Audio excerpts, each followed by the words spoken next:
When a police K-9 officer was sent to guard an abandoned ski resort, he expected locked doors and empty snow. Then a weak bark came from a frozen tram cabin hanging above the mountain. Inside was an old German shepherd named Aster, still waiting where everyone else had stopped looking. What Abram found was not just a rescue, but a question buried under years of silence. Why were some people saved first, while others were left off the list?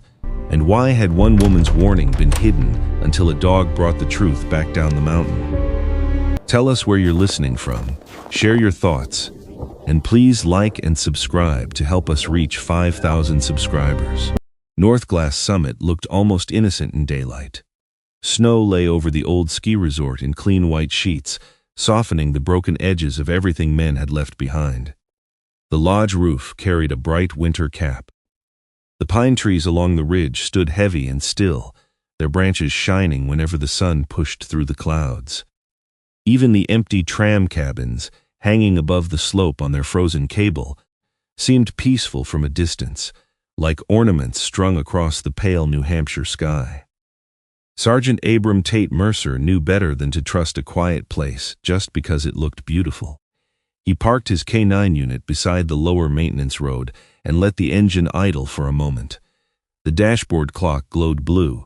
The radio whispered low dispatch traffic from town, ordinary winter problems. A stalled truck near Mill Bridge, a furnace alarm at a closed bakery, a tourist asking if chains were required past the county line.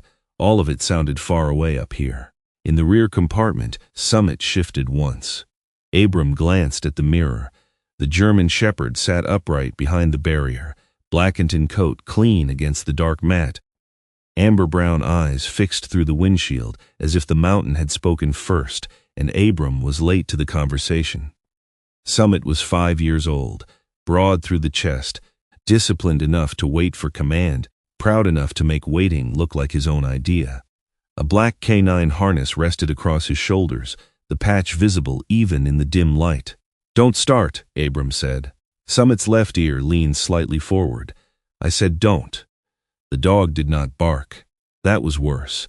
Summit saved noise for things that mattered. Abram turned off the engine and stepped into the cold. The air bit immediately at his jaw and slipped under the edge of his collar. He wore his dark navy police uniform under a winter patrol jacket, tactical vest secured beneath it, badge dull in the white light. A black radio mic sat near his shoulder. His duty belt felt heavier in the cold, as if every piece of equipment had absorbed the mountain's silence.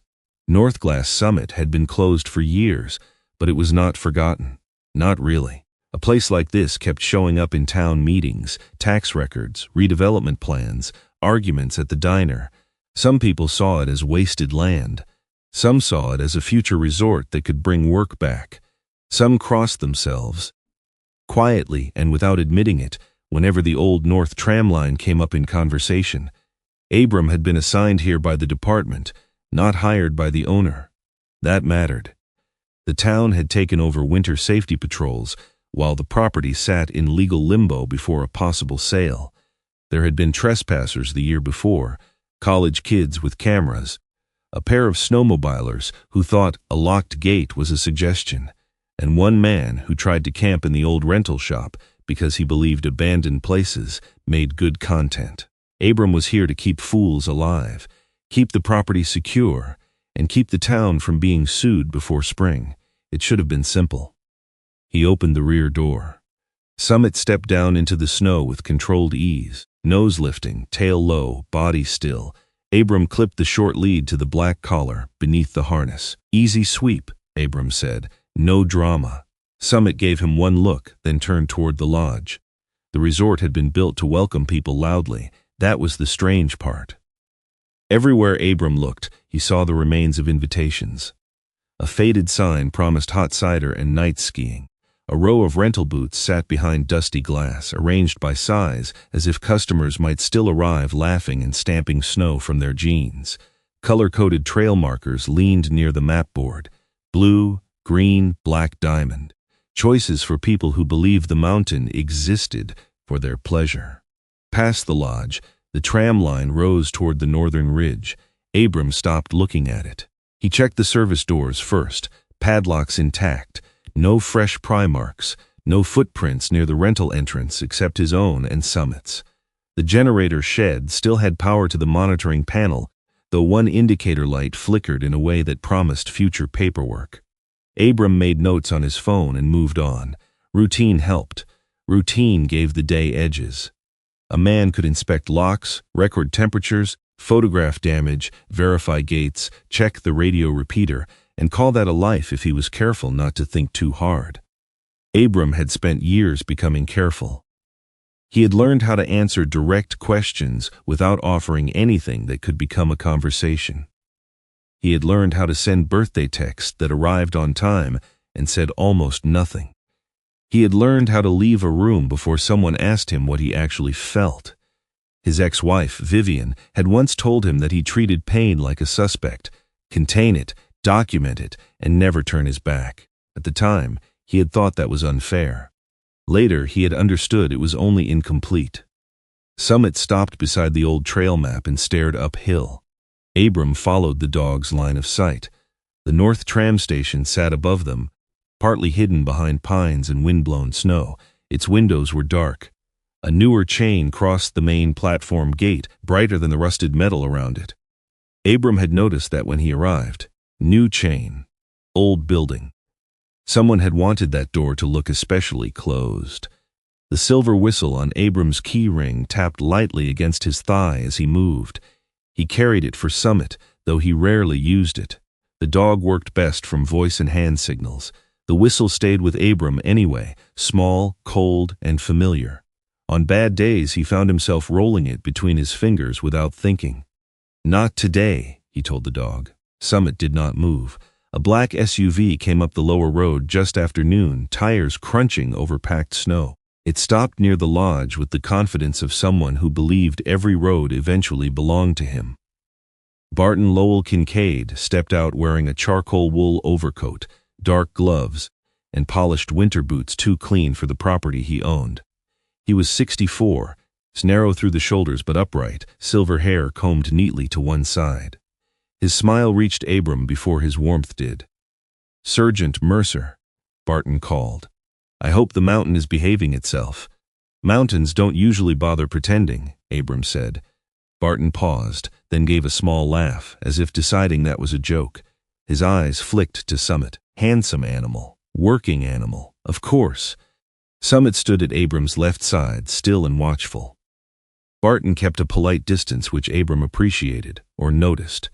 Those were not the same thing. "I wanted to make sure the department had everything it needed," Barton said.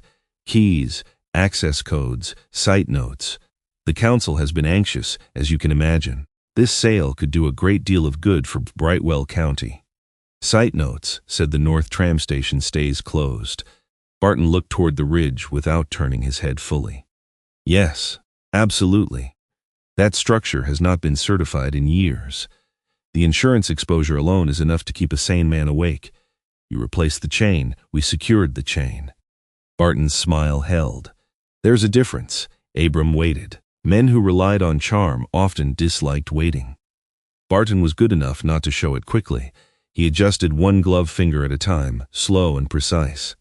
"No one goes into the North Station," Barton said. "No one touches cabin 12. No one attempts to move the line. The buyers are already nervous because of the old stories.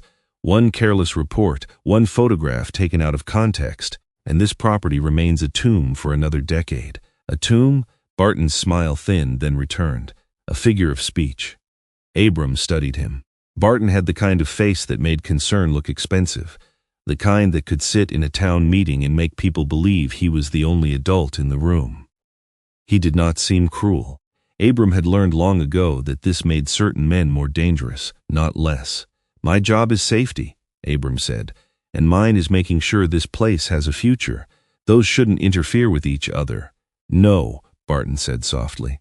"They shouldn't." For a moment, wind moved between them, lifting loose snow from the lodge steps. Summit lowered his head and sniffed once toward Barton's boots. Then the dog looked past him, toward the tram line. Barton noticed. The owner's keys hung from a silver ring at his side. They chimed faintly as he shifted his weight. Not loud, just enough to mark the silence. Abram heard that sound long after Barton drove away. By late afternoon, the light began to flatten. The pretty snow turned blue in the shadows. The resort changed as winter places did, not all at once, but by removing mercy from its details. The lodge windows became dark squares. The chairlift cables drew hard black lines across the sky. The empty rental shop looked less like a business waiting to reopen, and more like a mouth that had forgotten speech. Abram made one more sweep before nightfall. Summit moved with him, alert but not restless. At the generator shed, Abram checked the panel and logged the flicker. At the equipment garage, he photographed a cracked side window. Near the lower tram platform, he found no fresh footprints except a line of small animal tracks crossing toward the trees. The north gate waited uphill, chain bright against old metal. Abram stopped outside it. The sign read, "Restricted Access. Constructural review pending." The sign had been weathered by years. The chain had not. Summit gave a low breath through his nose. "I know," Abram said. He did not open the gate. He was still a police officer. He still understood the difference between suspicion and cause. But he stood there longer than he needed to, one gloved hand resting near the silver whistle at his keys, listening to the mountain hold its breath. His phone buzzed. For half a second, he thought it might be Vivian. That was foolish. Vivian did not call unless something had already gone wrong, and Abram had taught her that by giving her so few other reasons. The screen showed a department message instead, weather advisory upgraded, heavy snow expected after midnight, avoid ridge roads if possible. Abram looked up at the tram cabins hanging over the slope. Summit looked up too. The dog's body changed before any sound came. His shoulders tightened, his head lifted, the left ear angled forward. Abram went still. "What is it?" The mountain answered with nothing. Then, from somewhere above the north line, came a sound so thin the wind nearly erased it, a bark. Abram turned slowly. Summit did not bark back. He stared into the darkening air, every part of him focused now. The sound came again, weak and rough, not the sharp alarm of a healthy dog, but a worn-out call scraped from the last edge of strength. Abram's flashlight was in his hand before he remembered reaching for it. The beam climbed the lower platform, the steel support, the cable disappearing into dusk. For a moment it found only snow, frost, and the hanging shapes of empty cabins. Then the light caught cabin 12. It moved. Not much. Just a slight uneven sway, wrong against the rhythm of the wind. Inside, behind glass filmed with ice, something shifted in the shadows. Abram's mouth went dry. "Dispatch, Mercer," he said into his radio. Voice calm because voice was a tool, and tools had jobs. "I have a possible animal trapped in an elevated tram cabin at Northglass Summit, North Line. Cabin appears suspended above lower slope. Requesting volunteer rescue support and animal control notification." Dispatch answered through static. "Copy, Mercer. Any immediate risk to public? Negative. Immediate risk to animal. Weather moving in." Summit gave one quiet sound from deep in his chest. Not a growl, not a bark, something closer to insistence. Abram looked from his K9 to the cabin above them. The trap dog barked again. He called Nadine Porter next, because if anyone in the county understood dogs, ropes, and bad winter timing, it was Nadine. She answered on the second ring, breathless, probably already hearing something in his voice. "Tell me this isn't the North Tram," she said. "It's the North Tram." A pause. "I'll bring gear." Abram ended the call and was about to radio an update when his phone rang again. Barton Kincaid. Abram let it ring twice, then answered. "Sergeant," Barton said, and the polish in his voice had thinned. "I just heard there may be activity near the tram line. There's a dog in cabin 12. Silence. Not surprise. Not concern. Something measuring itself." Then Barton said, "What exactly did you see?" Abram looked up at the frozen cabin, at the dark shape inside it, at Summit standing rigid beside him in the snow. The wind moved over the cable and made a low sound, almost like a warning trying to pass as weather. "You didn't ask if it was alive," Abram said. Barton did not answer, and beneath cabin 12, with snow beginning to fall harder around his boots, Abram understood that the call coming from above him was not only an animal asking to be saved. It was the first honest sound Northglass Summit had made in years. By morning, Northglass Summit had lost its postcard beauty. The snow was still clean, still bright where the sun touched the slope, but Abram could see the work the night had done. Ice had sealed itself along the tram cable. Wind had pushed hard ridges across the lower platform. The old cabins hung in a line above him, silent and dark, each one carrying a thin white crust along its metal frame. Cabin 12 sat higher than the others, stopped at an awkward angle between the lower station and the first tower. It moved only when the wind insisted. Abram stood beneath it with his rescue pack open at his feet, checking gear in a slow, deliberate order. Harness, rope, carabiners, thermal blanket, bolt cutters, pry tool, radio, body camera, gloves. He checked everything once, then again, because bravery without preparation had always struck him as another word for pride. Summit waited beside the patrol unit, harness on, eyes fixed upward. The K9 had been restless since dawn, but not noisy. That bothered Abram more than barking would have. Summit was trained to alert, to track, to obey, to hold. Silence from him meant calculation. "Stay with Nadine," Abram said. Summit's gaze flicked to him, then back to cabin 12. Not a negotiation. A red rescue pickup came crunching up the service road before 7. Nadine Porter climbed out with a rope bag slung over one shoulder and a thermos in her hand, as if she had decided long ago that emergencies and coffee belonged in the same category. She was 61, compact and strong, with short silver hair under a red knit cap and the calm face of someone who had seen weather misbehave in every possible way. She looked up at the tram cabin and gave a quiet whistle. Bad place for a dog to take a nap. Bad place for anything alive. Nadine glanced at Summit.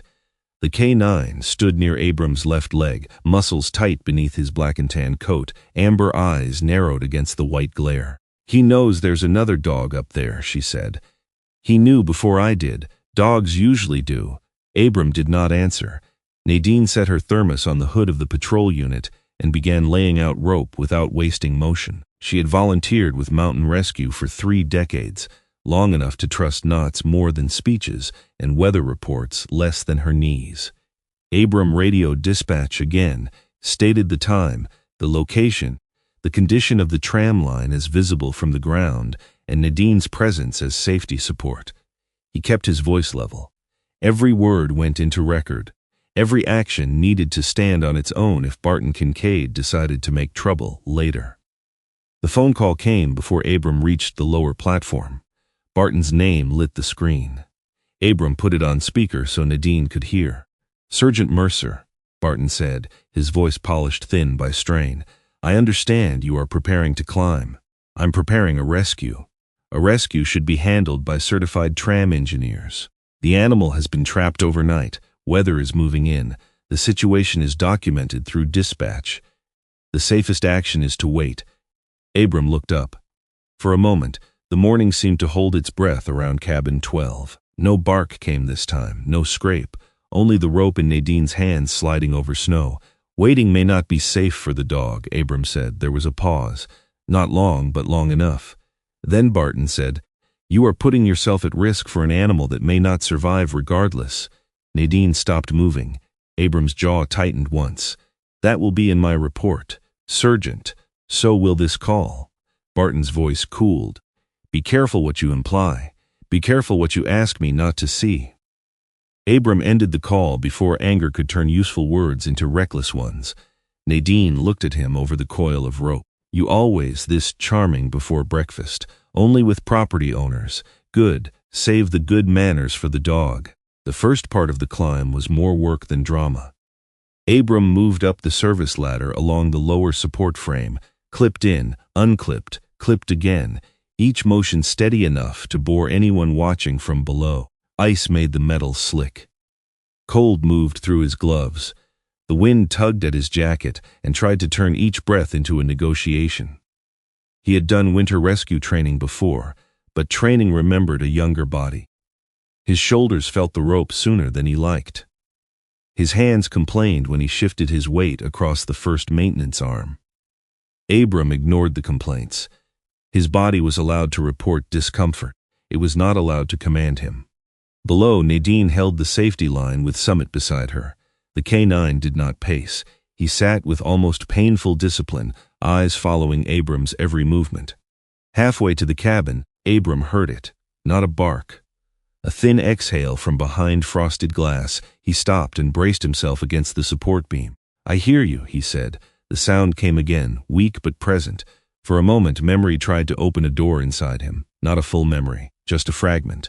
White snow, radio static. A voice asking whether they had searched the north tree line one more time. A decision made by command. A decision Abram had accepted because accepting decisions was easier than carrying doubt. He tightened his grip.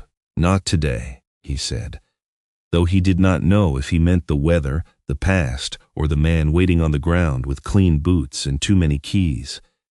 Cabin 12 was locked from the outside, but the latch had shifted under ice and stress. Abram secured himself to the side frame, tested the door, and felt the whole cabin sway in response. The movement ran through his stomach before his mind could argue with it. "Mercer," Nadine's voice crackled through the radio. "You stable?" "Stable enough." "That is not my favorite answer. It's the one I have." He cleared ice from the latch with the edge of his glove, then used the pry tool carefully. No sudden force, no dramatic wrenching. Old metal hated being surprised. He worked patiently until the latch gave with a tired pop. The door opened 3 inches. A low warning came from inside. Abram froze. "Easy," he said. "I'm not coming in fast." He widened the gap enough to shine his light through, angling it down instead of into the dog's eyes. The German shepherd inside was old, female, and thin in the way winter made everything look more honest. Her black and tan coat had dulled with cold and grime.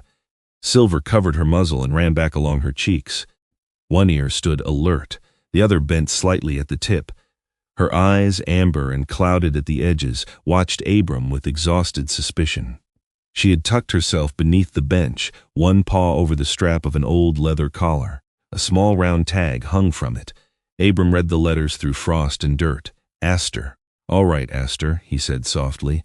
"That's a name worth keeping." The old dog did not move toward him. She did not wag, did not whine, did not forgive him for arriving. She simply watched. Abram took a packet of soft food from his vest pocket, broke off a piece and set it inside the door.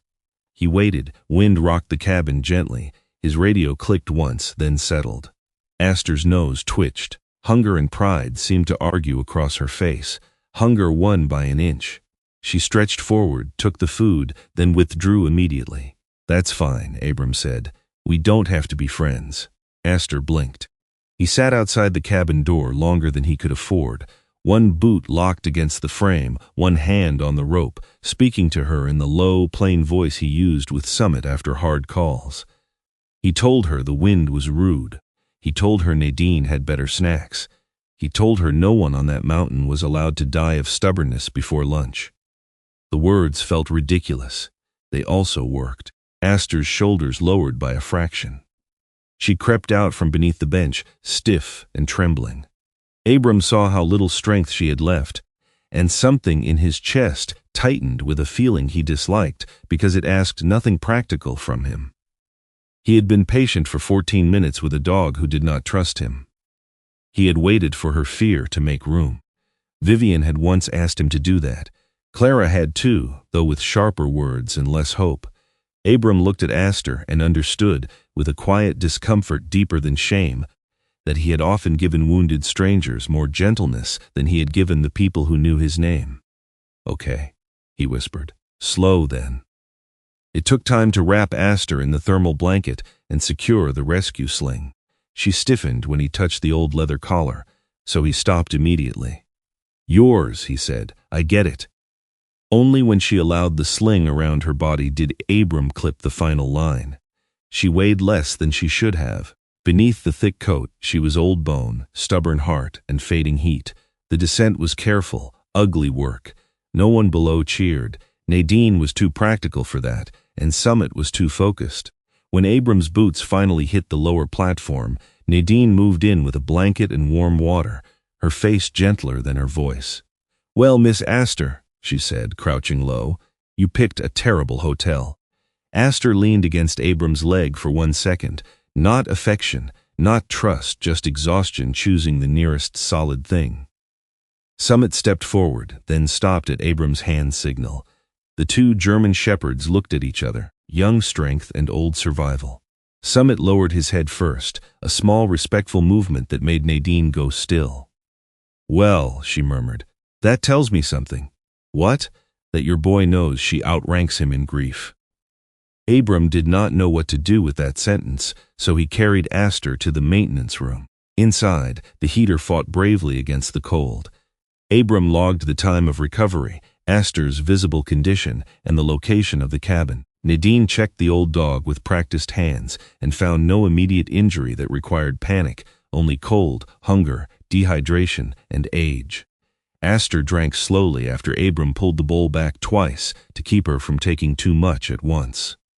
"She needs a vet," Nadine said. "She'll get one." Abram looked back toward the tram line through the maintenance window. Cabin 12 hung open now, a dark rectangle in the white morning. He had nearly missed the metal tube. It was strapped beneath the rear bench, hidden behind a strip of cracked rubber flooring. Abram had seen the edge while securing the sling. He had not touched it then.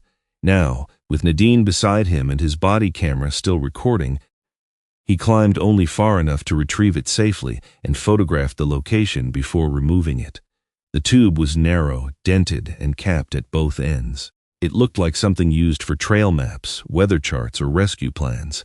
Abram marked it, bagged it, and brought it inside. "You opening that?" Nadine asked. "On camera." Smart answer. He positioned the tube on the workbench beneath the yellow maintenance light. Aster lifted her head from the blanket. Summit, sitting near the door, did the same. Abram noticed both reactions. He unscrewed the cap. Inside were several items wrapped in waxed cloth. An old photograph, a folded section of tramline map, a faded winter duty card, and a strip of paper with handwriting pressed deep into the fibers. Abram opened the photograph first. A young woman stood in bright snow beside a younger German shepherd. She wore a red knit cap pulled low over dark hair, a rescue jacket zipped to her throat, and the kind of smile people gave dogs more easily than cameras. Behind her, painted across a sign, were the words Northglass Mountain Rescue. Aster made a sound so small Abram almost missed it. He turned the photo over. Audra Halston and Aster, Northline Winter Drill. The room seemed to lose heat. Vivian's maiden name sat in Abram's mind with the weight of a locked drawer. Halston. He knew the name from old family silences, from conversations that ended when he entered the kitchen, from the careful way Vivian had once said, "My sister isn't part of this," when he had asked why there were no photographs of her in the house. He had accepted that answer because accepting was easier than asking a question that might require him to stay. Nadine watched his face change. "You know that name." "My ex-wife's sister." "The one who left?" Abram looked at the woman in the red cap. "That's what I was told." He unfolded the duty card next. It listed Northline Winter Drill, Cabin 12, Storm Protocol, Canine Support. The date was old enough to belong to another version of the town. The final paper held only one sentence.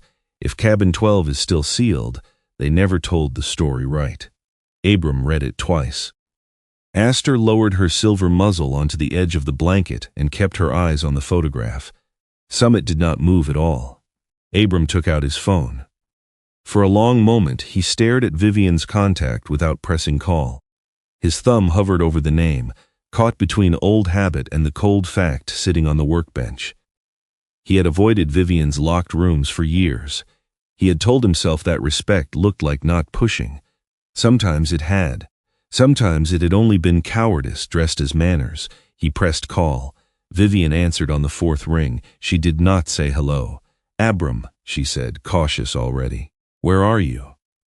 He looked at the photograph of Audra Halston in the red cap, at Aster trembling under a rescue blanket, at Summit standing like a guard beside the door, and at the frozen tram line beyond the window. "Northglass Summit," he said. On the other end of the line, Vivian went silent so completely that Abram could hear the mountain wind against the maintenance room glass. Vivian arrived just before noon, driving too carefully for someone who was not afraid.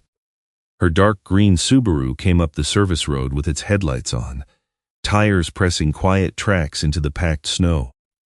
The sky had cleared for a few hours, leaving Northglass Summit bright in the cold, almost gentle from a distance. Sunlight caught on the tram cable and turned it into a silver line stretched across the mountain. Abram stood outside the maintenance room with Summit at his side. Aster lay inside near the heater, wrapped in a clean blanket Nadine had found in the rescue truck. The old German shepherd had eaten a little, drunk enough to satisfy Nadine, and then refused to sleep as if rest were a privilege she had not decided to accept. Every few minutes, her eyes went to the metal tube on the workbench. Vivian parked near the lodge but did not get out right away. Abram watched her through the windshield. Even at a distance, he knew the way she gathered herself before opening a door. Vivian Halston Mercer had always moved like a woman who believed composure was not a personality trait, but a form of shelter.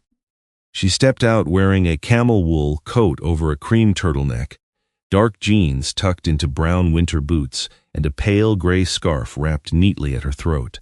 Her chestnut hair was tied low, and the small silver mountain pendant at her neck flashed once in the sun. The passenger door opened next. Clara Halston climbed out with an aluminum drawing tube slung over one shoulder and a canvas satchel at her hip. She was 24, Vivian's younger half-sister, though there were moments when the family line seemed less important than the old habits between them. Clara had spent enough years orbiting Vivian's life to know Abram not as a father, but as a man who had been present in the house and absent from too many rooms inside it. She wore a moss-green hoodie beneath a denim jacket lined with shearling, black cargo pants, and snow boots that looked more practical than stylish. Her light brown hair was clipped to one side with a metal barrette, and her eyes moved over the resort with quick, exact attention. She looked at the lodge, the frozen slope, the dangling tram cabins, then at Abram. "Well," she said, "you finally picked a place that talks less than you." Vivian closed her car door. "Clara, what?" "I'm acknowledging the setting." Abram could have ignored it. He was good at that. He could have given a procedural summary, kept his voice flat, turned feeling into report language. Instead, he let the sentence land where it belonged. "Fair," he said. Clara glanced at him, surprised enough to stop preparing her next remark. Vivian looked past him toward the maintenance room. "Where is she?" Abram stepped aside. Aster lifted her head when Vivian entered. The old dog's body did not rise, but her attention sharpened so suddenly that the room seemed to change around it. Vivian stopped 3 steps inside the door. Her face lost color in a slow, quiet way, as if recognition had reached her before memory was ready. "No," she whispered. Aster watched her. Nadine, standing near the workbench with a mug of coffee, did not interrupt. She had stayed only because Abram had asked her to keep an eye on the dog until animal control or a veterinarian could reach them. Now she stood with both hands around her mug, understanding before anyone said it that this was no longer only an animal rescue. Vivian took 1 step forward. "Aster?" The dog's good ear lifted. The sound that came from Vivian was not a sob. It was smaller, almost a breath that had lost its way. She lowered herself slowly to one knee, careful not to crowd the animal. "You knew her?" Abram asked. Vivian did not look at him. Audra did. Clara moved into the doorway behind her sister, the quickness gone from her face. She stared at Aster the way people stared at photographs of relatives they had never met, but had somehow been compared to all their lives. "That's the dog from the picture?" Clara asked. Abram nodded. Vivian held out her hand, palm down. Aster sniffed the air, not quite reaching. Her eyes were old, tired, and still severe with caution. After a moment, she stretched forward and touched Vivian's fingers with her nose. Vivian closed her eyes. "I thought she would be gone by now," Vivian said. "Aster?" Clara asked. Vivian opened her eyes again, and when she spoke, her voice had changed. It was steadier, but less protected. All of it. Abram had expected anger. He was prepared for anger. Anger had shape. It could be answered or endured. This was worse. The look of someone finding a door in a house she had lived in her whole life. He showed them the metal tube on the workbench. "I photographed where it was found," he said. "Body camera was on." Nadine witnessed the retrieval. Clara's gaze snapped to him. "You're treating it like evidence. I'm treating it like something Barton Kincaid didn't want found." "That's not the same thing." "No," Abram said, "it isn't." For the first time since she arrived, Clara looked at him with something close to approval. Not trust. Approval was smaller and safer. They laid the contents out on a clean cloth: the old photograph, the winter duty card, the folded tramline map, and the strip of paper with the sentence written in hard, slanted letters. Vivian did not touch the photograph at first. Clara did. She picked it up by the edges, careful by instinct rather than instruction. "Audra Halston and Aster," she read. "North Line Winter Drill." Vivian's eyes stayed on her sister's face in the image. Audra had been young then, maybe early 30s, wearing a red knit cap and a rescue jacket zipped against the snow. She stood with one gloved hand resting on Aster's neck. There was confidence in her posture, but not performance. She looked like someone who belonged to the mountain because she respected it, not because she wanted to conquer it. She hated being photographed, Vivian said, unless there was a dog in the frame. Clara looked up. "You remember that?" "I remember more than I let myself say." The room went quiet. Abram felt Summit shift beside his leg. The canine had stayed near the door, calm but aware. Aster noticed him then. The old dog looked at the younger one, and Summit lowered his head in a controlled, respectful motion. Aster did not respond warmly. She simply accepted the respect as if it were overdue. Clara noticed the map next. She set the photo down and pulled the folded paper toward her. The teasing edge left her voice. Work entered instead. "Do you have the public site plan?" she asked. Abram unlocked his tablet and opened the property file the town had given him. Clara spread the old map beside the digital plan, weighing the corners with a flashlight, Nadine's mug, and Abram's spare glove. "This is wrong," Clara said after less than a minute. Abram looked down. "Which one?" "The newer one." She tapped the tablet. "The North Station footprint is too clean. Buildings don't get cleaner on paper unless someone redraws what they want you to see." Vivian leaned closer. "Meaning?" Clara took a pencil from her satchel and pointed to the old map without marking it. "This service corridor continues past the main control room. Here, there's a sub-level or an operations alcove under the north platform. But on the current plan, that area is gone. Not labeled closed, not sealed, gone." "Could be renovation," Nadine said. "Could be," Clara agreed, "but then there should be a revision note, a demolition record. Something." She glanced at Abram. "Do you have the permit packet?" "Not yet." "Then you don't have a map. You have a brochure pretending to be one." Abram almost smiled. Almost. Vivian reached for the photograph at last. Her fingers hovered over Audra's red cap. "She used to call that color rescue red," Vivian said. "She said people lost in snow needed something warm to look toward." Aster made a quiet sound. Everyone looked at her. Vivian's face tightened. "Draw," she whispered, before she seemed to realize she had used the old nickname. Aster pushed herself halfway upright. No one moved. It was not magic. Abram did not believe in that kind of story, and neither did the dog. But sound had memory, names had weight. A voice could carry an old room inside it. Aster stared at Vivian with a focus that made the years between them feel suddenly thin. Vivian covered her mouth with one hand. Clara, who rarely looked uncertain, did not speak at all. Abram felt something turn in the room. Until then, the photograph had been an object, the map a clue, the tube an unanswered question. But Vivian's nickname for her sister had reached the dog before any document did. For the first time, the past did not feel hidden. It felt present. A knock came at the open maintenance door. A short woman in a burgundy quilted jacket stood outside, clutching a canvas tote against her chest. The tote was faded, printed with an old Northglass logo, a blue tram cabin rising over white peaks. Her blonde-gray hair curled at her chin, windblown despite her effort to keep it neat. She looked like she had driven there while arguing with herself the entire way. "Midge," Vivian said. Marjorie Bellwether tried to smile and failed. "I heard there was a dog." Abram studied her. "From who?" "Small town," Midge said. "News travels faster when people pretend not to talk." She stepped inside, and her eyes found Aster. The tote slid slightly in her grip. "Oh, Lord." Aster lowered her head but did not look away. "You knew Audra," Abram said. Midge nodded once. "I kept the seasonal books. Payroll, invoices, vendor accounts. Audra brought me coffee on storm days because she said numbers made people cold." Clara looked at the tote. "You brought something." Midge's fingers tightened around the strap. "Not answers. Don't mistake me for brave." "No one asked you to be brave," Vivian said, though her voice held old hurt. Midge looked at her. "No, that was part of the problem."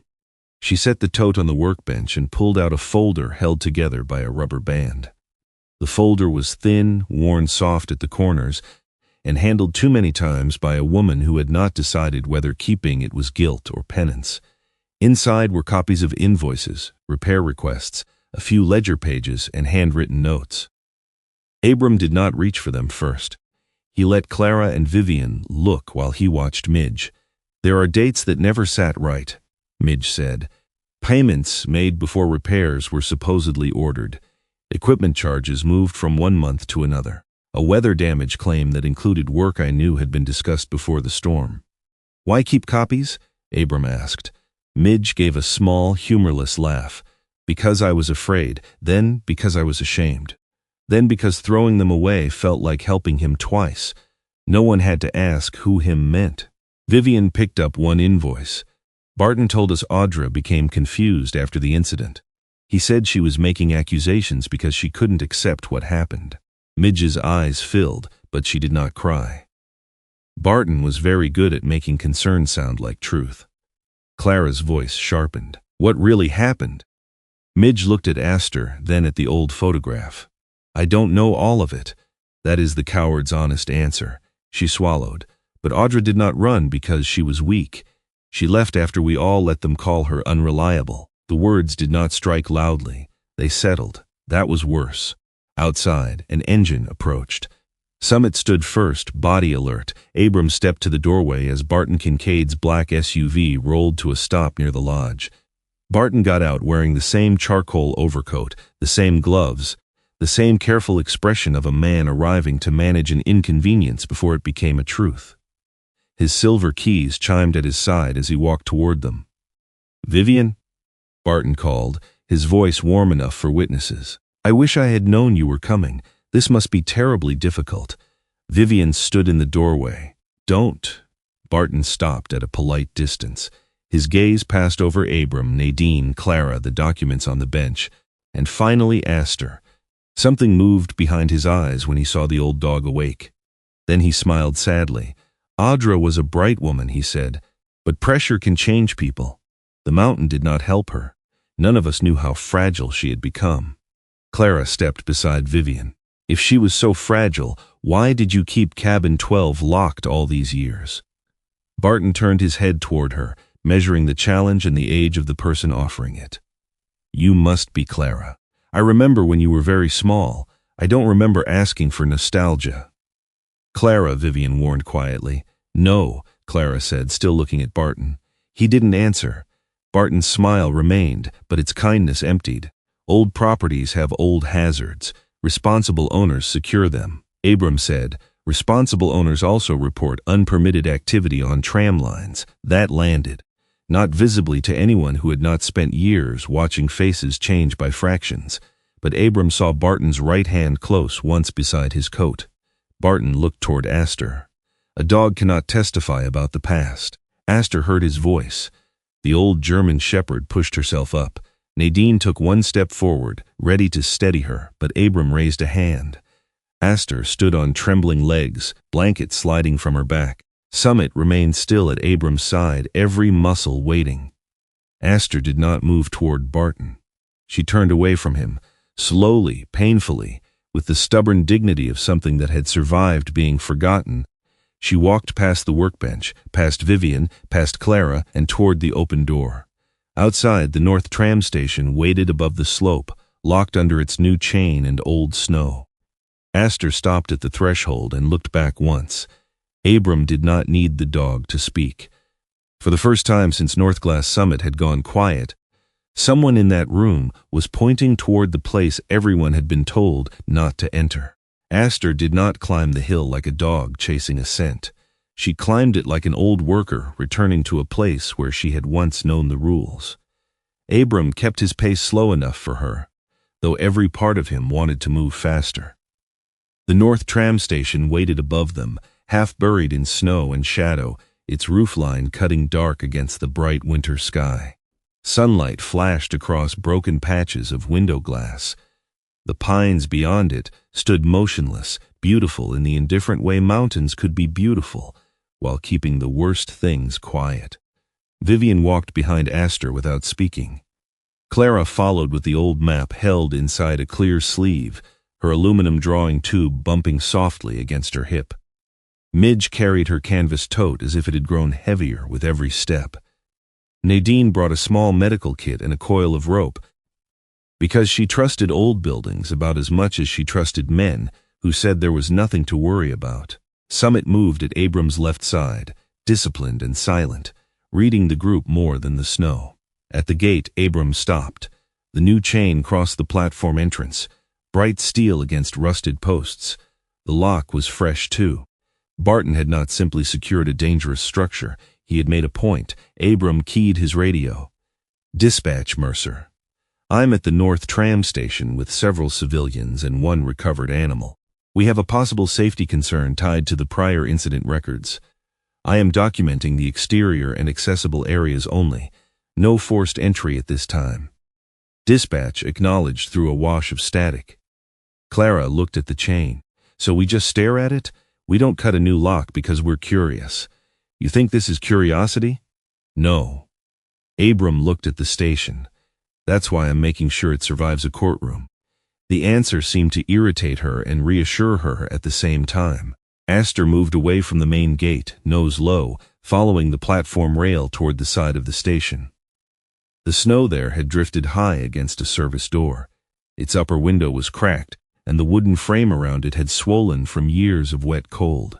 A faded sign read "Staff Access, No Public Entry." Abram tested the handle, locked.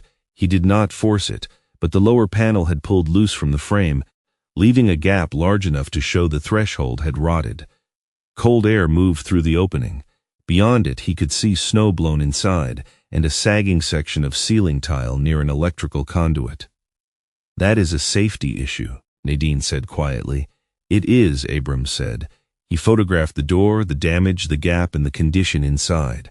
Then he radioed dispatch again, stating that the service entrance had structural exposure and possible interior weather damage requiring safety inspection. He used the department access key issued for the property.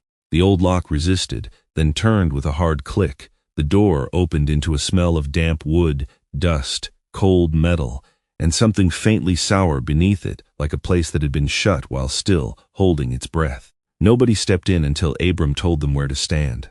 "Vivian, Clara, stay behind me. Midge, by the door. Nadine, keep Aster back if she starts pushing too hard. Summit, heel." The station's interior was dim, but not fully dark. Winter light leaked through broken glass and thin seams in the boarded windows. The main waiting area still held a row of metal benches bolted to the floor. Old trail notices curled behind a cloudy display case. A vending machine stood in the corner, empty except for one faded candy wrapper trapped behind the glass. Aster entered slowly. She did not search wildly. She did not paw at hidden boards or bark at ghosts. She walked to a locker row along the wall and stopped before the third locker from the left. Vivian's breath caught. "What?" Abram asked. Audra's gear locker was third from the left. Vivian looked embarrassed by the certainty of it. "I don't know why I remember that.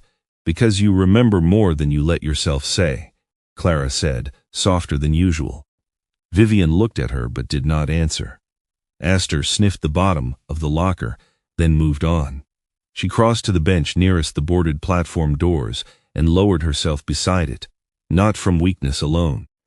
The position was too deliberate. Her body seemed to know the shape of waiting. Vivian touched the silver mountain pendant at her throat. "She used to sit there before drills," she said. Audra hated the office. She said paperwork made people think they had done the work when all they had done was describe it. Abram felt that one landed closer to him than he wanted. Clara crouched near the wall with the old map. Her focus narrowed. She was no longer reacting to family history. She was working. Her eyes moved from the map to the floor, then up to the control room wall. "The public plan shows the control room ending there," she said, pointing. "But this old map shows a service corridor behind it." Abram shone his flashlight across the wall. A row of gray panels covered the space beneath the main control window. One panel looked newer than the others, though someone had painted it the same dull color. Its screw heads were different. Not enough to prove anything. Enough to notice.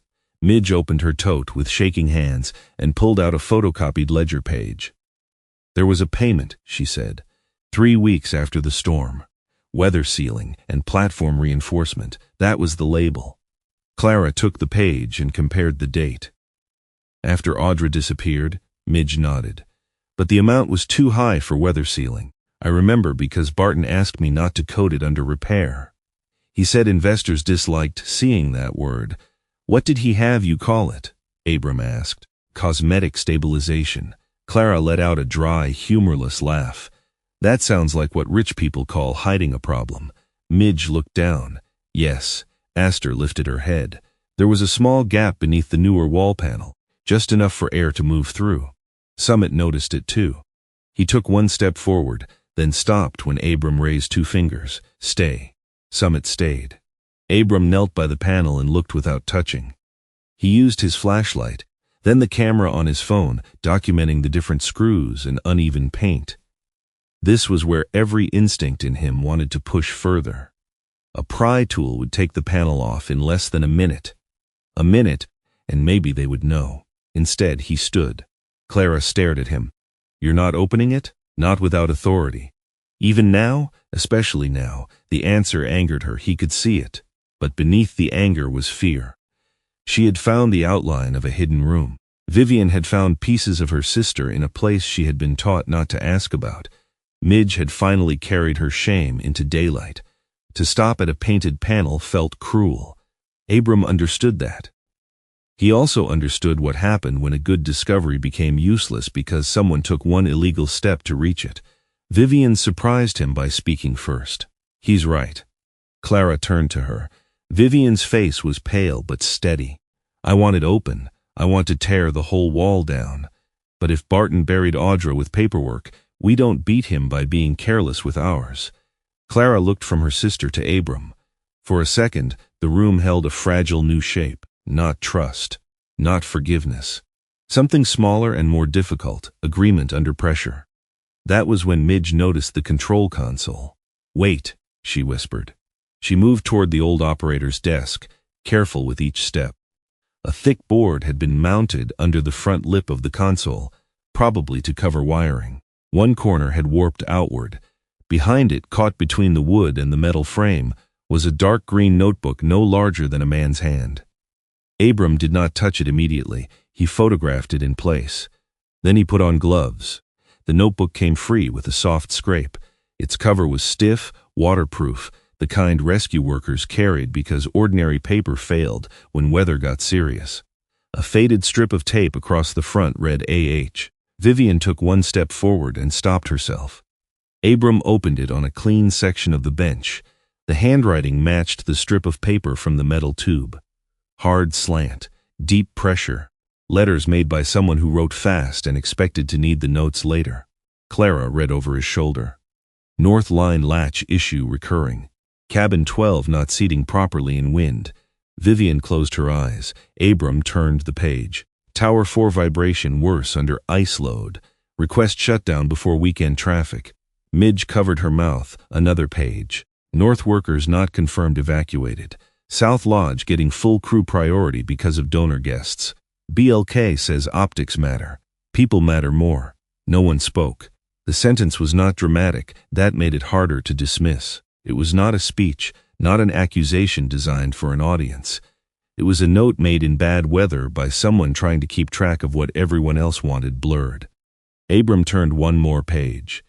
If radio log changes, call state before morning. The rest of the page had been torn out.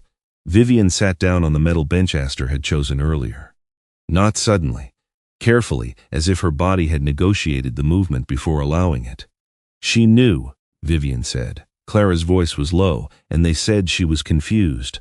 Midge whispered, "That was the word Barton liked. Confused, unstable, overwhelmed.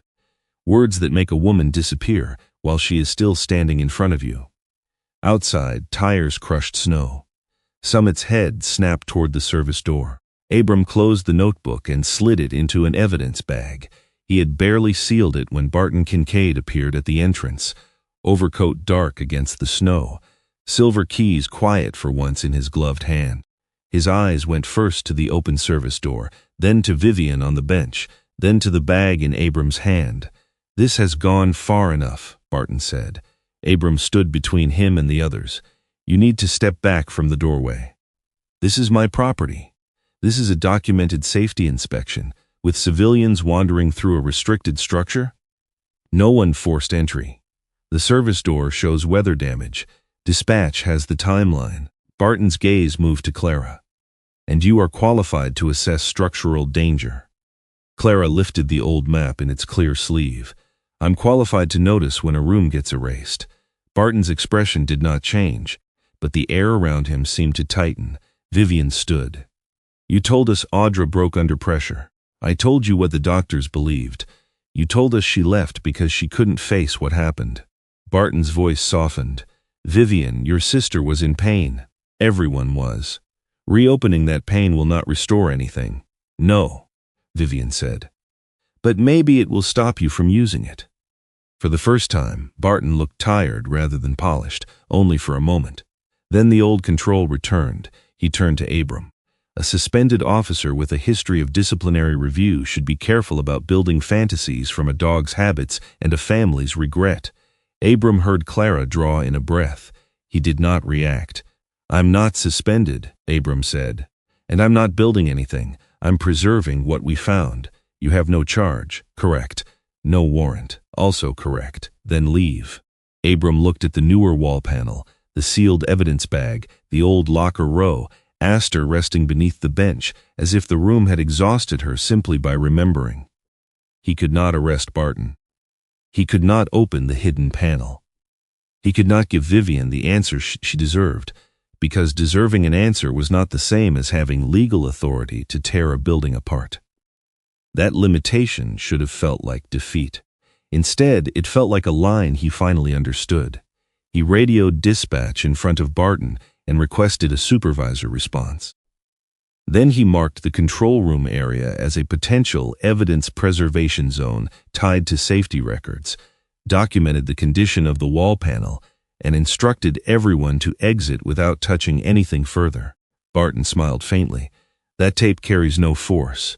"No," Abram said, placing the temporary evidence seal across the panel edge, "but breaking it will say plenty." He stepped outside into the white glare and called the one person who could tell him how not to ruin what they had just found. Assistant County Attorney Claire Wexler answered with the crisp impatience of someone who had been interrupted in the middle of work and expected the interruption to justify itself. "Mercer," she said, "tell me this is not about Northglass." "It is." A pause. "Of course it is." Abram gave her the facts, not the feelings. Recovered dog, metal tube, photograph, old map, altered site plan, ledger copies, weather-damaged access, notebook with safety notes, possible concealed operation space. Barton on scene and objecting. Claire did not gasp. She did not offer comfort. She asked dates, names, chain of custody, who touched what, whether body camera had been active, whether any lock had been forced, whether civilians had entered before or after he documented the hazard. Abram answered every question. At the end, Claire was silent for 2 full seconds. Then she said, "Sergeant Mercer, if you want this to stand, from this moment forward you slow down. No emotion, no shortcuts, no heroic improvising. You preserve, you document, and you call me before anyone touches that hidden space." Abram looked back at the North Station. Through the open service door, Aster lay beneath the bench Audra used to choose before winter drills. Summit stood in the snow beside Vivian and Clara, watching the building as if guarding not a room, but the chance that the truth might finally be handled carefully enough to survive. "I understand," Abram said. Claire's voice softened by half a degree, which for her was almost tenderness. Good, she said. Then do not take one more wrong step. Claire Wexler arrived at Northglass Summit with no expression that could be mistaken for encouragement. Her county sedan stopped near the lower lodge just after 10, gray tires cutting through old snow. She stepped out in a charcoal coat, dark boots, and a navy scarf tucked close against the wind. Her black and silver bob moved once when the mountain air hit her, then settled as if even the weather understood she had no patience for theatrics. Abram met her beside the patrol unit. Summit sat at his left, still, alert, and watchful. Claire looked from Abram to the dog, then toward the North Tram station above them. You have a recovered animal, an old photograph, a handwritten notebook, a possible hidden operations area, and a property owner already calling council members, she said. Good morning to you too. It stopped being a good morning when my phone began ringing before coffee. Abram accepted that. Claire Wexler did not arrive to comfort anyone. She arrived to keep facts from drowning in feeling. That was why he had called her. Inside the maintenance room, Vivian sat near Aster, one hand resting close enough for the old German shepherd to smell, but not close enough to demand trust. Clara stood at the workbench, reviewing the old map again. Midge Bellwether held her tote in both hands, eyes lowered, as though afraid the documents inside might begin speaking without permission. Claire listened to the full account without interrupting. She examined the evidence bags, the photographs, the body camera timestamps, the dispatch logs, and the temporary seal Abram had placed at the North Station. She did not react to Audra's name. She did not soften when Vivian's voice tightened. She wrote in a small notebook with a black pen capped in silver, each line neat enough to feel like a warning. When Abram finished, Claire looked at everyone in the room. Here is what you have, she said. A meaningful lead, not a case. Not yet. Clara crossed her arms. There's a room missing from the map. There may be, Claire said. There's a notebook with my sister's initials, Vivian said. There is a notebook that appears to contain relevant notes. Midge lifted her folder slightly. There are invoices. There are copies of invoices that need verification. Abram watched Clara's jaw set. He understood the irritation. Claire had a way of making truth sound smaller than it felt, but that was her purpose. Truth that could not survive precision would not survive Barton Kincaid. Claire turned to Abram. If we open that concealed area without sufficient legal basis, anything inside may become fragile. If Barton's counsel can say emotion drove the search, he will. If he can say you used a dog, a family member, and a civilian's old papers to trespass, he will. So what do we need? Vivian asked. Independent confirmation. A witness who can speak to the North Station layout, the cabin defect, or the record changes. Preferably someone not emotionally tied to Audra Halston. Midge's fingers tightened on the tote strap. There is someone, she said. Everyone looked at her. Midge swallowed. Walt Cressman. Clara frowned. That sounds like a man who yells at snowplows. He does, Midge said, but usually because they deserve it. Walt Cressman lived 3 miles beyond the old service road, where the mountain stopped pretending to be scenic and became practical. His house sat beside a repair shed with a corrugated tin roof, surrounded by the bones of machines that had once served winter. Lift chairs, cable rollers, snowcat treads, cracked warning signs, rusted brackets, and old tower bolts arranged in buckets like strange metal fruit. Claire allowed Abram, Vivian, Clara, and Midge to come, but only after reminding them that no one was to coach the witness. Nadine stayed behind with Aster, who was too tired for another trip. Summit rode in Abram's unit and watched the road through the rear barrier with the steady focus of a dog who believed every destination had a reason. Walt opened the shed door before Abram knocked. He was 72, tall and wiry, with weather-reddened skin and white hair escaping beneath a black knit cap.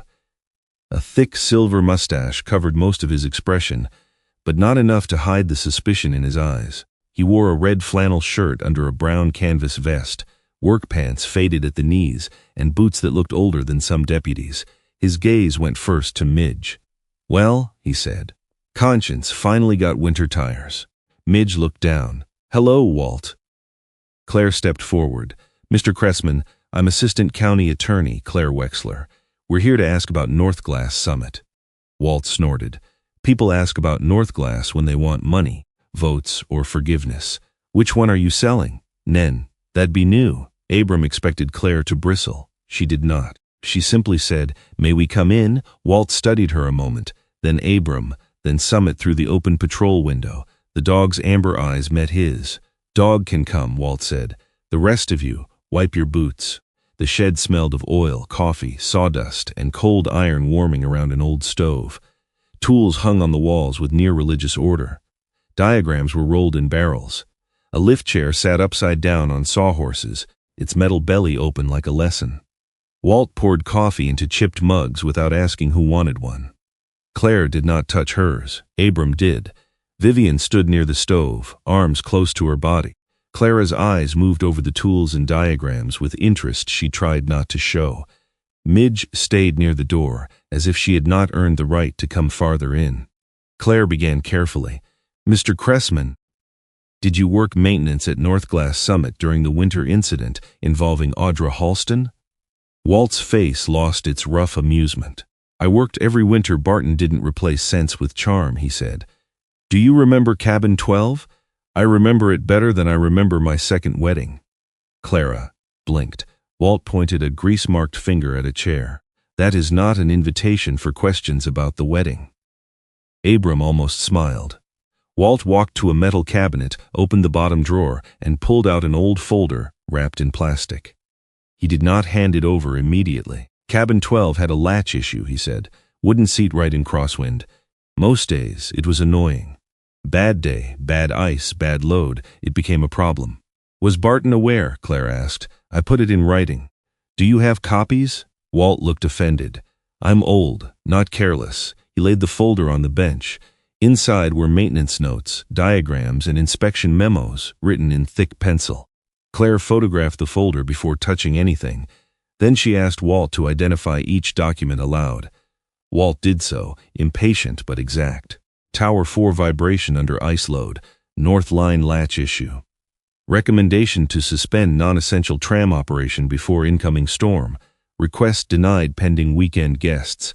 Vivian's face tightened at the last phrase. "Weekend guests," she said. Walt looked at her. "Donors, investors, people with coats that cost more than my truck." "And the workers?" Abram asked. Walt's eyes shifted to him. "There were staff cabins on the north side then," he said. "Housekeeping, kitchen, lift crew. Barton liked to call them temporary housing. They were homes when weather shut the road." Claire wrote without looking up. "Did Audra Halston raise concerns about them?" "She did more than raise them. She raised the roof." For the first time, Walt's voice softened. "Not much. Enough. Audra knew storms. She knew dogs. She knew fear when people tried to rename it inconvenience. That night, she wanted the North workers confirmed out before anyone kept polishing the South Lodge for donors." Midge wiped at one eye quickly. Walt noticed and looked away, giving her the dignity of pretending he had not. Then he reached under the bench and pulled out a small black plastic case. Claire's pen stopped. "What is that?" she asked. "Backup radio tape." Abram set his coffee down. Walt placed the case on the workbench but kept his hand on it. Old dispatcher rig recorded overflow traffic when the main log jammed. Half the time the tape chewed itself. This one didn't. "Why keep it?" Claire asked. "Because Barton asked me to sign a report saying I inspected and cleared the North Line before the storm." Walt's mouth hardened. "I did not. I told him it needed work. He wanted the date changed. I refused. Then I was suddenly too difficult to employ." Claire's voice stayed even. "Have you altered the tape?" "No. Copied it? Once, years ago. Copy's gone bad. This is the original as far as I have. Then no one plays it until I document custody." Walt gave her a long look. "You always this bossy?" "Yes." "Good. About time someone was." Claire logged the case, photographed it, had Walt state when and how he obtained it, then allowed a short playback through an old unit Walt kept on a shelf. The sound came thin and grainy, wrapped in static and weather. A woman's voice emerged, calm, urgent, familiar only because Vivian's body recognized it before her mind did. "North workers not confirmed. Do not pull all units south. Repeat, do not pull all units south." Static broke the sentence apart, then a man's voice, lower and controlled. Audra, you are not seeing the whole picture. The woman again. People are still up there. The man's voice sharpened. You don't understand what's at stake. Walt shut the player off before the tape could stretch. Vivian sat down hard on a wooden stool. Clara moved toward her, then stopped, letting her sister choose whether to be touched. The shed became very quiet. For years, Vivian had been told Audra was confused, overwhelmed, unreliable.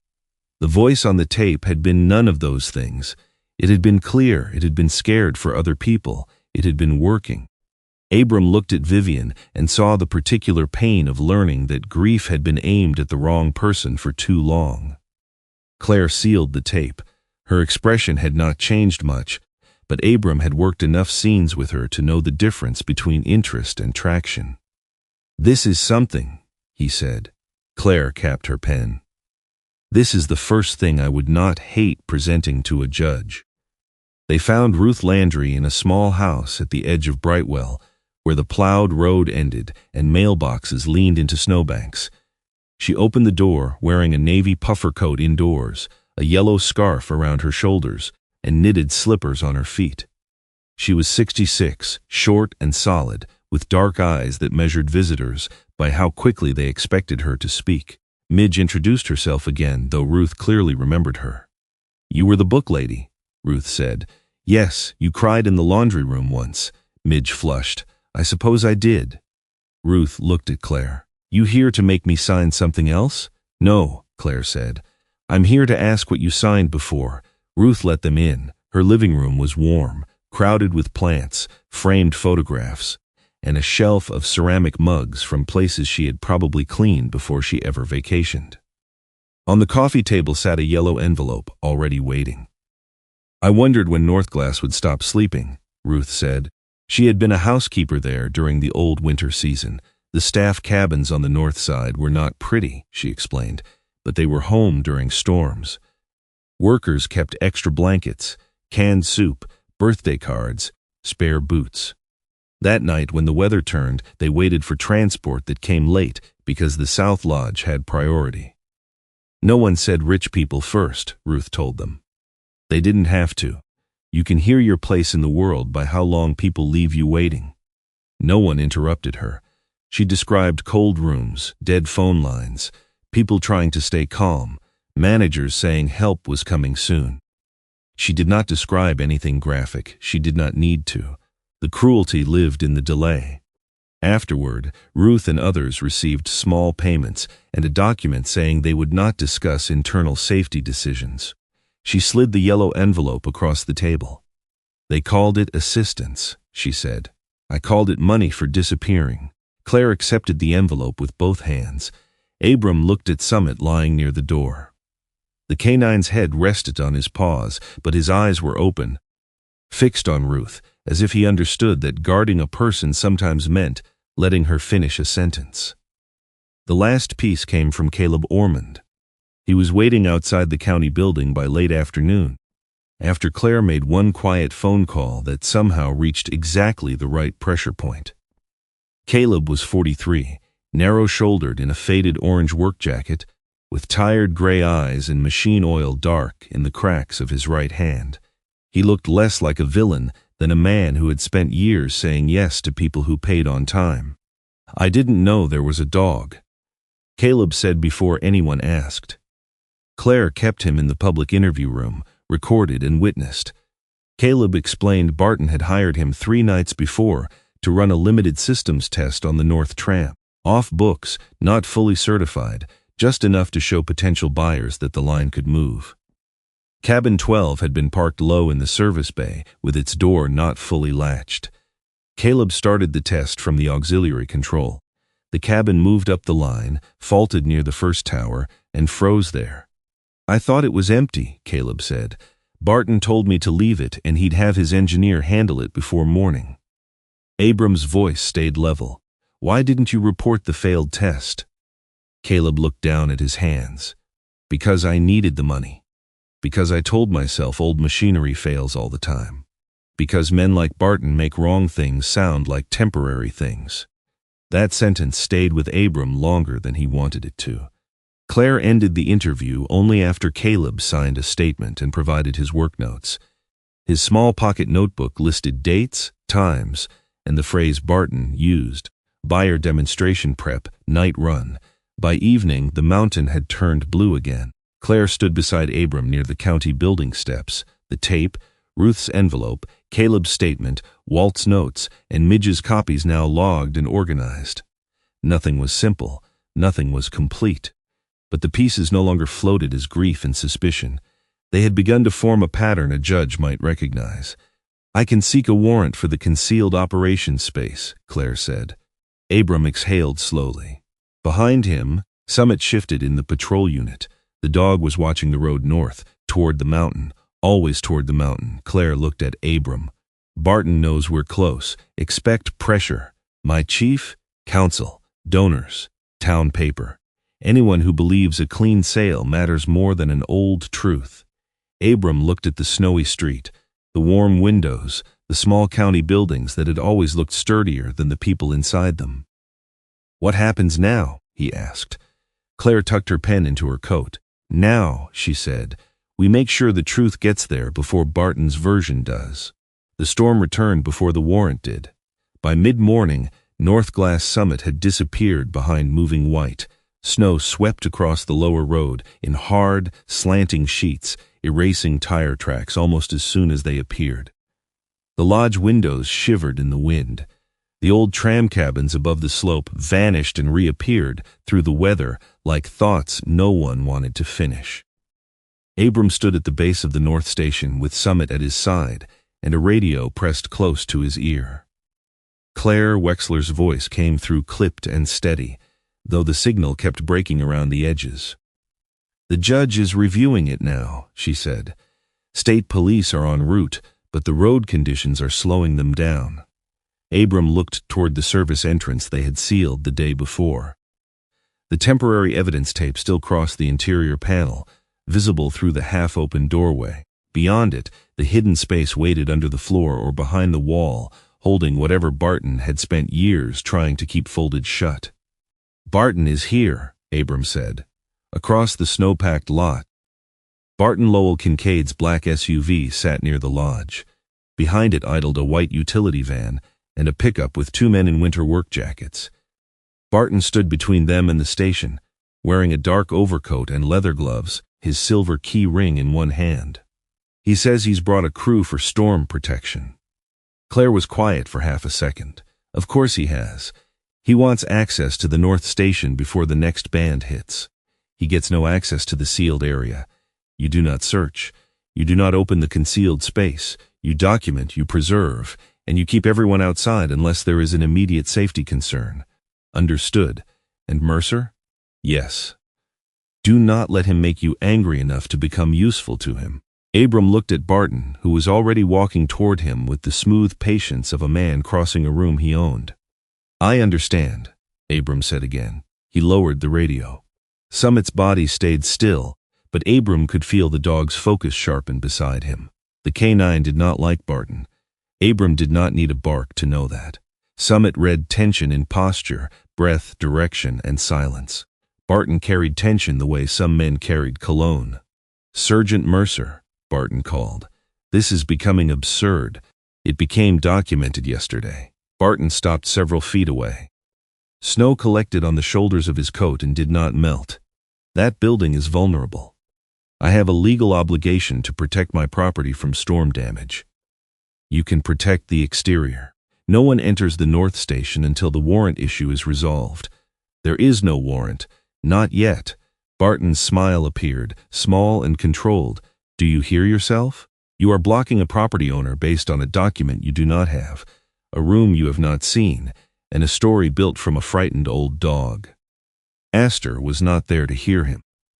Nadine had kept her warm in the maintenance room with Vivian and Clara, though Clara had argued hard against staying behind. Abram had agreed with Nadine for once. Aster had done enough climbing through memory for one storm. Summit remained. Abram kept his voice even. "There is a sealed area connected to an active review of safety records. You have been informed not to disturb it." Barton stepped closer. Summit did not move, but his ears came forward. "Call off the dog," Barton said. "He is called off. That animal is staring at me like I am a trespasser." Abram looked at him. "Are you?" For the first time, Barton's polished expression slipped in a way the storm could not hide. It was not fear exactly. It was insult. Men like Barton could tolerate accusation better than disrespect. "You have always wanted to make yourself necessary," Barton said quietly. "That is your kind of officer. A man with a failed marriage, a badge, and a dog, waiting for a mountain to give him meaning." The words found their mark. Abram felt them strike the places Barton had aimed for. Vivian's closed expression, Clara's sharp distance, the years Abram had lived near people without quite staying with them. He felt the old pull to answer with coldness sharper than Barton's, to turn his own pain into something precise enough to wound back. Summit shifted half an inch. Abram placed 2 fingers against the dog's harness, not to restrain him, to steady himself. Barton saw the movement and smiled faintly, thinking he had won something. Abram let one breath pass, then another. "You can stand with your crew by the lodge," he said. "Or you can explain to the state police why you crossed a preservation line after being warned. That tape of yours means nothing." "Then it shouldn't bother you." Barton's eyes hardened. The utility crew behind him did not look eager to be involved. One man stared at his boots. The other watched Summit with the anxious respect of someone who had never been close to a police K-9 and had no desire to learn on a bad day. Sirens did not announce the state police. The weather swallowed sound too quickly for that. Their vehicles appeared first as gray shapes through the snow, then headlights, then doors opening and troopers stepping out in winter gear. Claire arrived with them. She crossed the lot with her coat buttoned to her throat, one gloved hand holding a folder sealed in plastic. Snow dusted her hair, but her face looked exactly as it had the day before, composed, unimpressed, and dangerous to anyone who preferred confusion. "Mr. Kincaid," she said, "the warrant is signed." Barton stared at the folder. No one moved for a moment. It was strange how quiet victory could be when it was made of paper. The North Station seemed colder once they entered under authority. Abram kept Summit on lead and out of the search path. Vivian, Clara, Midge, Walt, and Nadine were allowed near the lower waiting area only after Claire set clear limits. Aster remained wrapped in blankets beside Nadine, too weak for excitement, but awake enough to watch the station doors with old amber eyes. Walt Cressman arrived last, grumbling into the storm, red flannel visible beneath his heavy canvas coat. He carried his folded metal ruler in one pocket and looked at the North Station the way a mechanic looked at a lie with bolts in it. Claire addressed everyone before the search began. "No one touches anything unless instructed. Troopers document first. Mr. Cressman identifies structural features only. Miss Halston may compare map references when asked. Sergeant Mercer maintains safety and does not lead the search." Clara glanced at Abram as if expecting him to argue. He did not. That seemed to affect her more than argument would have. Walt led them to the control room wall, then shook his head. "Not there first." Clara looked up. "The map shows the concealed section behind that line." "Map shows what engineers admitted to," Walt said. Barton covered what he was ashamed of from below. He crossed to the operator's platform and tapped the floor with the heel of his boot. Once, twice. A dull thud answered. On the third tap, the sound changed. "Hear that?" Walt asked. One trooper knelt, photographed the flooring, and cleared snowmelt from the seam. Beneath a rubber mat, they found a section of newer insulation board fastened over old access panels. Clara checked the map, her finger hovering over the old corridor mark. He didn't erase the room from the building. He erased the way to admit it existed. Walt looked at her. That's the kind of sentence people with college say when liar door works fine. For the first time that day, Vivian almost smiled. The troopers removed the fasteners slowly, logging each step. No drama, no smashed boards, no heroic tearing open of secrets, just gloves, photographs, labels, and the careful patience of people who understood that truth could be damaged by rough hands. When the panel lifted, cold air came up from below. The opening revealed a short ladder into a low auxiliary operations room beneath the platform. The first trooper descended, then another. Claire followed only after the space was cleared for safety. Abram stayed above. As ordered, one hand resting near Summit's harness. He hated waiting. Not because he wanted glory. He had outgrown that illusion. He hated waiting because waiting felt too much like the old years. Vivian in one room, silence in another, something important happening where he could not reach it because he had arrived too late or chosen the wrong procedure. Clara stepped beside him. "You're actually staying put," she said. That was the instruction. "You don't usually make following instructions look this difficult. I'm improving." She looked at him, and for once there was no sharp comeback ready. Below them, Claire's voice echoed. "We have file boxes." Vivian closed her eyes. The boxes came up one by one. Duty logs, storm response maps, radio transcript drafts, maintenance reports with different dates, a binder labeled North Worker Housing, a sealed envelope containing returned correspondence, a medical summary marked confidential, with Audra Halston's name typed at the top. Claire took custody of each item. Barton watched from near the doorway, flanked by 2 troopers. His face had gone pale, though he held his posture as if posture alone could preserve ownership. The returned letters changed the room more than the logs. Vivian recognized Audra's handwriting on the first envelope before Claire even read the label.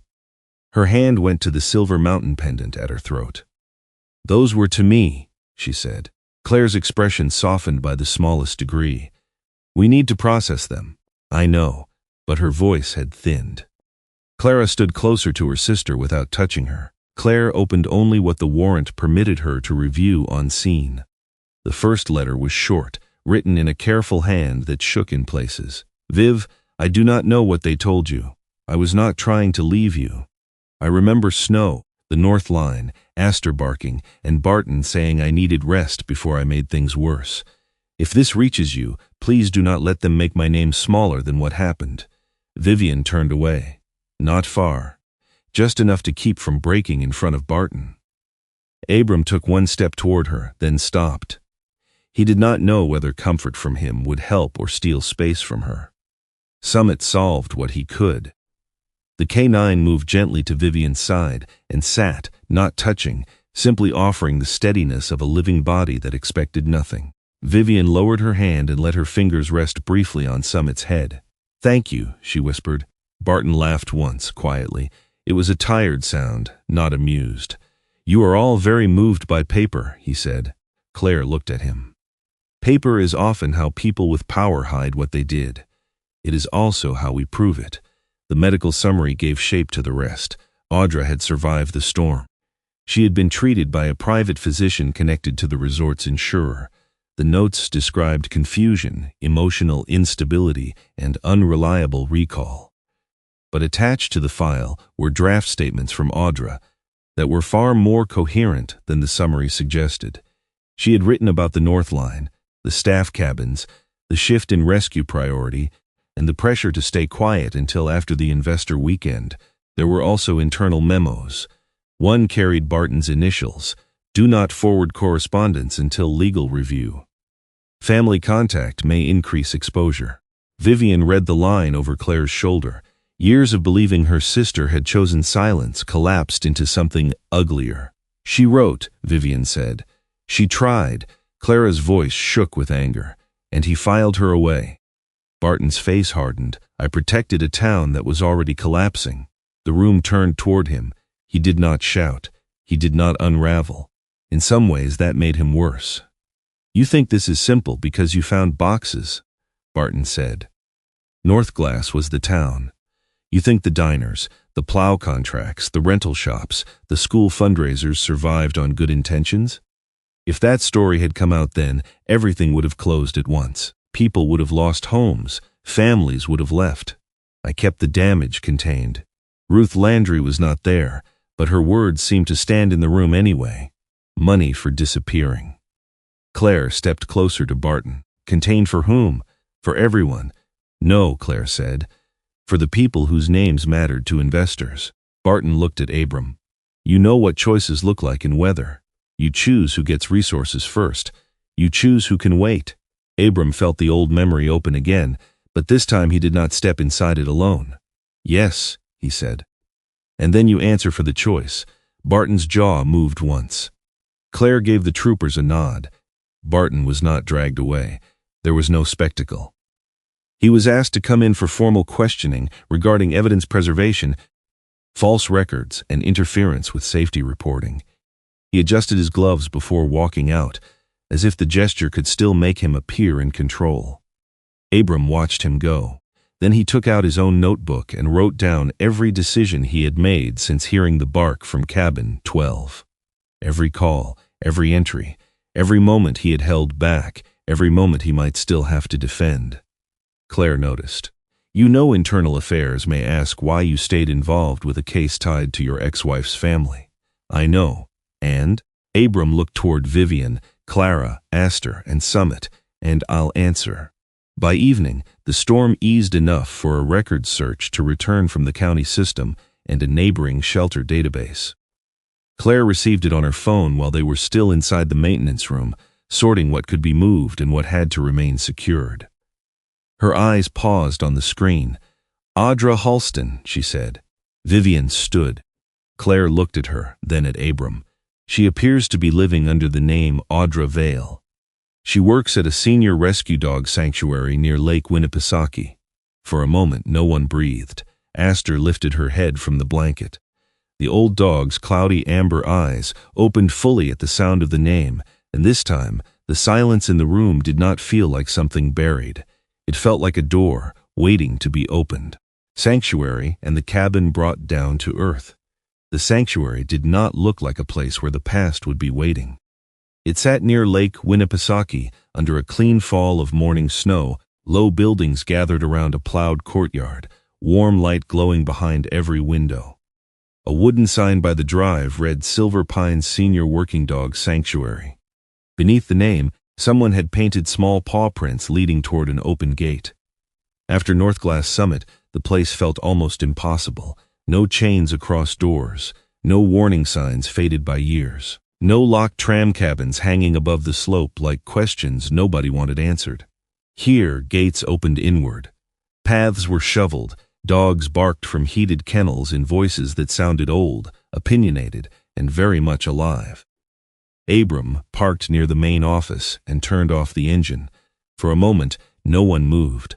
Vivian sat in the passenger seat with both hands folded around the copy of Audra's returned letter. She had read it so many times on the drive that the page had begun to soften at the edges. Clara sat behind her, quiet for once, the aluminum drawing tube resting across her knees.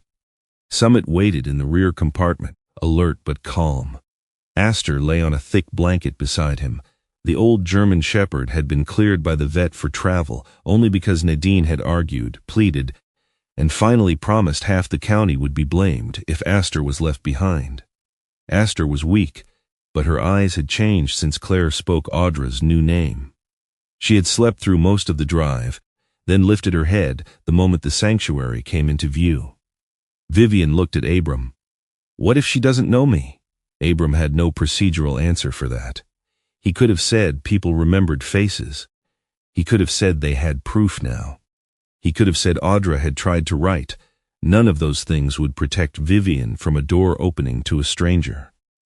So he said the only honest thing he had, then we don't force her to. Vivian looked surprised by the answer, as if she had expected him to reach for certainty and hand her a tool instead of a kindness. Clara opened her door. That may be the healthiest sentence anyone in this family has said in years. Abram glanced back. I'm not technically in this family. You were close enough to learn the bad habits. That was fair enough to go unanswered. The office door opened before they reached the porch. A woman in her 30s stepped out wearing a green fleece vest over a sweatshirt, a knit cap pulled low over curly black hair. Her name tag read Elise. She had the practical warmth of someone who worked around old animals and tired people every day. You're here for Audra, she said gently. Vivian nodded, but no sound came. Elise's eyes moved to Aster. Her expression changed with immediate understanding. Oh, she whispered, she's real. Clara frowned. You knew about her? Not her name. Audra talks sometimes when she brushes the dogs. Little pieces. Elise looked toward the kennel yard. We learned not to press. Abram respected her for that before he knew anything else about her. They brought Aster inside first. Summit walked beside Abram, not as the center of the moment, but as its steady border. He scanned doors, people, corners, then settled when Abram's hand lowered. For all the machinery of law and records and warrants that had carried them here, the room itself was simple. Rubber mats on the floor, hooks full of leashes, shelves of medicine, bowls stacked beside towels, the warm smell of coffee and dog food. A woman stood at the far end of the room, brushing a gray-muzzled shepherd mix. Audra Halston was 63, tall but thinned by years, her silver hair tied in a low knot. She wore a faded green quilted jacket over a wool sweater, dark pants, and boots marked with salt. Her hands were narrow and strong, the hands of someone who had spent a lifetime earning the trust of animals that could not explain their pain. She looked up when Elise said her name. There was no dramatic recognition. Her eyes moved over Abram, then Summit, then Clara. They paused on Vivian, uncertain, guarded, almost apologetic. She looked like a woman who had trained herself not to expect faces from another life. Vivian's breath caught. Audra, she said. Audra's hand tightened around the brush. I'm sorry, do I know you? Clara closed her eyes for 1 second. Vivian did not crumble. Abram saw the effort it took. She held the letter against her chest and took one small step forward. It's Vivian. Audra stared at her. Something moved behind her eyes, but not enough to become certainty. Then Aster made a sound. Not a bark, not a whine, a low, broken breath from the floor. Audra looked down. The brush fell from her hand. Aster pushed herself up with painful dignity. Nadine should have been there to complain about it. Abram could almost hear her, but no one stopped the old dog. Aster took one step, then another, her legs trembling. Her silver muzzle lifted toward the woman who had once called her through snow. Audra covered her mouth with both hands. Aster? The dog reached her and sat. Not perfectly, not like a young working dog snapping into position. Her back legs slid a little and her shoulders shook. But the shape of it was unmistakable, the old waiting posture of a trained partner reporting home. Audra knelt in front of her. Aster, she said again, and this time the name broke open. She placed both hands on the dog's face. Aster leaned into her so carefully it looked like a memory afraid of hurting itself. You found your way down, Audra whispered. You stubborn, beautiful girl, you found your way down. Vivian turned away, one hand pressed to her mouth. Clara moved beside her sister. She did not hug her. She only stood close enough that Vivian could lean if she chose. Abram remained near the door with Summit. He had seen reunions before, lost hikers with spouses, missing elders with adult children. Dogs returned to handlers. But this was different. This was not the relief of hours ending. This was the impossible weight of years being asked to move. Audra looked up from Aster to Vivian again.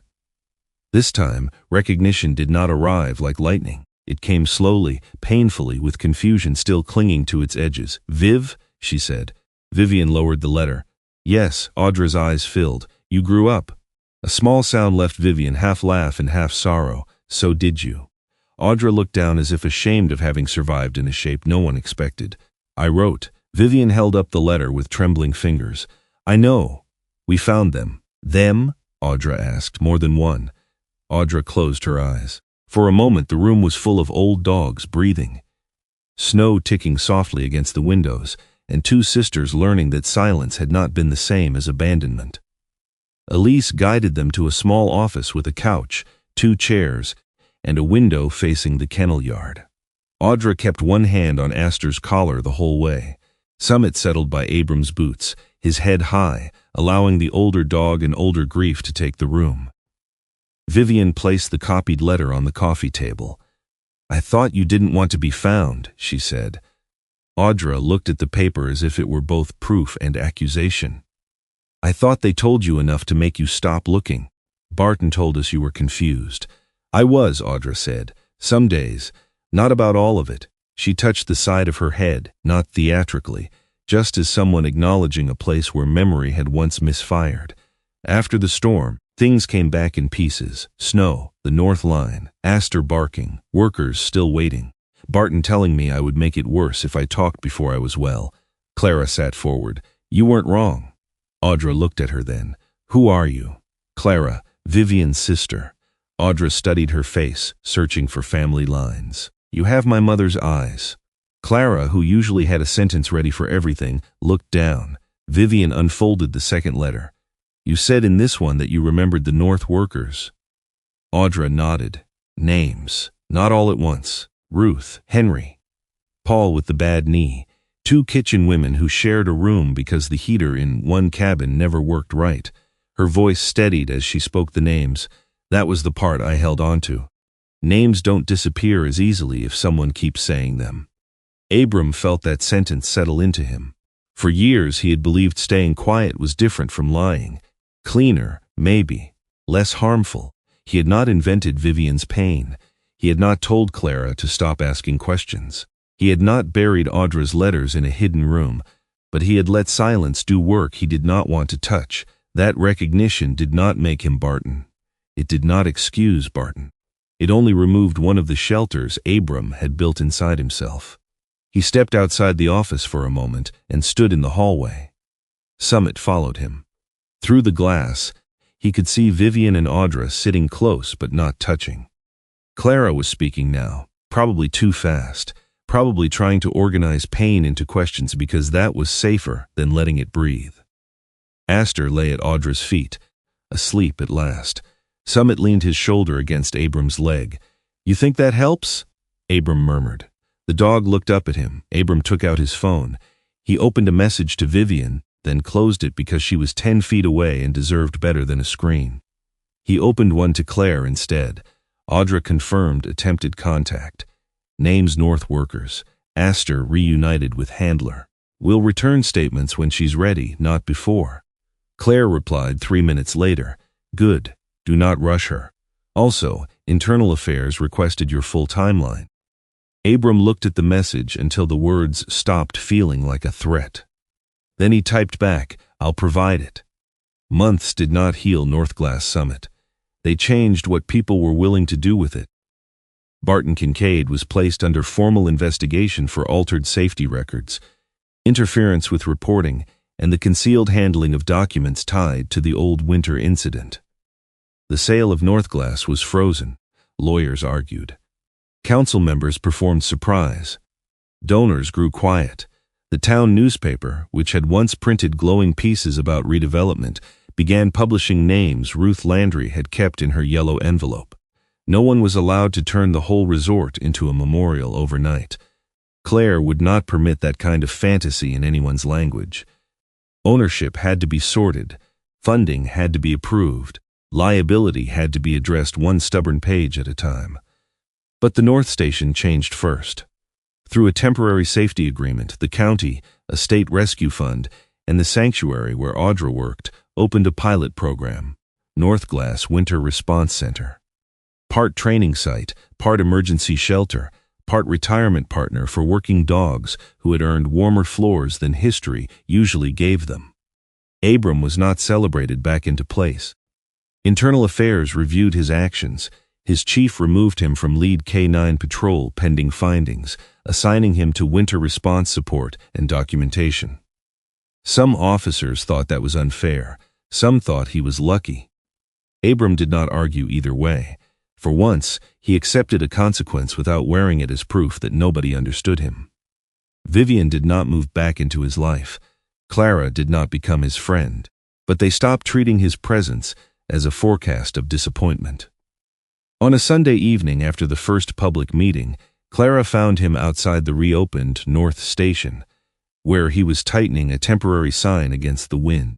She wore her cream puffer jacket and black boots, snowflakes catching in her hair. For once, she did not carry the drawing tube. You don't have to fix every quiet room, she said. Abram looked at the sign. That advice or criticism? Both. He nodded. Clara watched him work. Vivian doesn't need you to explain every year you weren't enough. She knows the shape of it. I know enough of it too. She paused. But don't disappear when you don't know what to say. Abram tightened the final screw. I can start with Sunday calls, he said. Clara gave him a narrow look. To Vivian, if she wants. To me, if she doesn't answer, Clara said. Before dinner. I don't do emotional maintenance after 8. Abram almost smiled. Understood, she pointed at him. That was not forgiveness. No, it was logistics. I'm good with logistics. Then try not to hide inside them. She walked away before he could answer, which felt exactly right. The final work on Cabin 12 happened in late winter. The cabin was lowered from the North Line under supervision, removed from the cable, and placed on a cleared patch beside the station. Walt helped secure it, complaining that the bolts were wrong until someone gave him the correct ones.